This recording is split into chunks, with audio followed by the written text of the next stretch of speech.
What are some examples of some maybe emerging product companies that actually can use this method? One category of interesting application that we're starting to see more of is in liquid assets. So, there's a lot of alternative asset companies that have been set up that allow people to buy alternative assets like art or cars, like collectible cars or wine collections and so on. And what they do is they allow people to fractionally own that. Like it's very expensive to buy a multi-million-dollar painting.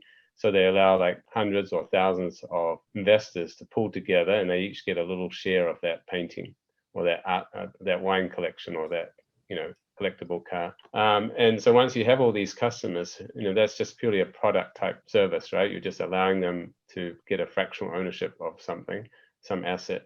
And those assets are quite illiquid. There's no market where you can trade them on. So an obvious thing they can do is allow their members to trade those amongst themselves, like create a secondary market where, if I bought a fraction of a famous painting and I decide, I need the money now, I can sell it to another member and so on. And that creates sort of secondary market prices and more liquidity for the users. So again, adds value to the underlying product. I'm more likely to buy the painting in the first place, more likely to come onto this platform in the first place because I have this option to trade later.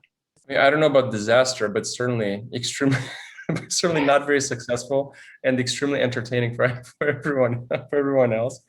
So remember how we said one of the ways in which you can turn your product into a platform by facilitating interactions between your customers is to generate social interaction. And you will not be shocked to learn that some companies have thought it might be a good idea to allow their customers, the customers of their products, to date each other. So I think we have two examples that are pretty funny. If you know of any platform companies that also could use this and as another side to add on. AngelList actually fits that very well. So because AngelList, in fact, is already a platform company. So they connect startups with investors. And what we're talking about here is to basically generate extra network effects by facilitating connections between investors as well. So not just between investors and startups. I have one company which is called Envato. They are a Melbourne-based global company from Australia. They started with a marketplace for digital assets, so allow people to buy and sell digital assets, so creative assets from authors, they say. And now they are connecting as a matchmaker between the designers and the companies by allowing those companies to hire the designers or if they are looking for designers. So that's another way where they are matchmaking between their customers. They recently crossed 1 billion in community earnings in 2020. Recommend to companies that we work with, or the way we do it ourselves when we look at startups, is to ask a series of questions to figure out if there's any way or if any reason to get your customers to interact. So we can go through the list of questions, right? So the first question we'd ask would be something like, is the product or the service that you're selling, is there some complexity that warrants, some customers talking to other customers to find out how to use it?